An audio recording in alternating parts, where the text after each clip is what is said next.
রিনিদি একটু শোনো। হ্যাঁ, কি হয়েছে বলো। আসলে ওর পড়াটা হয়ে গেছে, সামনের সপ্তাহ থেকে তোর পরীক্ষা, তো ওকে একটু ভালো করে পড়াতে হবে। সে তো আমি জানি, আপনি রোজই বলেন এই কথাটা। রিনিদি একটা কথা ছিল। হ্যাঁ বলুন, কি বলবেন? আমি একটু ব্যস্ত আছি, তাড়াতাড়ি বলুন।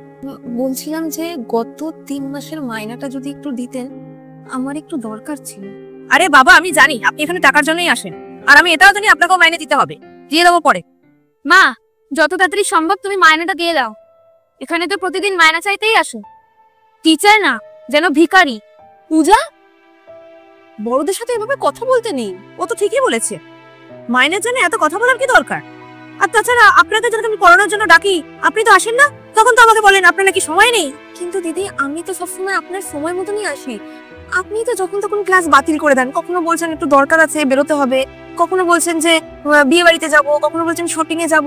তো সেখানে আমার কি করার আছে বলুন? হ্যাঁ, তো কি হয়েছে? আমরা কি আপনার মতো গরিব নাকি যে রোজ রোজ ক্লাস করতে হবে? মা, তাড়াতাড়ি ওনাকে যেতে বলো তো, আমার বিরক্ত লাগছে।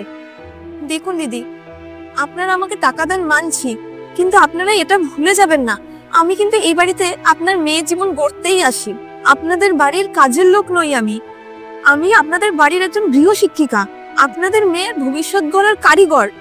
আপনারা আমাকে যে মাইনাটা দেন, ওটা কোনো দয়া বা অনুদান নয়, ওটা আমার প্রাপ্য, ওটা আমার পরিশ্রমের ফল। আর আপনারা সবসময় মাইনা দিতে দেরি করেন, আর আমি কিন্তু প্রত্যেকদিন আপনার মেয়ের ভবিষ্যৎ গড়তে এই বাড়িতে আসি। আপনাদের মতো মানুষরা কিরকম বলুন তো? আপনাদের ঘরের এই এসি, ফ্রিজ, টিভি এগুলোকে গুরুত্ব দেন, কিন্তু আপনাদের বাড়িতে আসা গৃহ শিক্ষক বা শিক্ষিকাদের আপনারা গুরুত্ব দেন না, তাদের প্রাপ্য সম্মান দেন না। একটা জিনিস মনে রাখবেন, আজকের দিনের এই তুচ্ছ সম্মান আর টাকা দিয়ে কালকের কিন্তু সম্মান কেনা যায় না।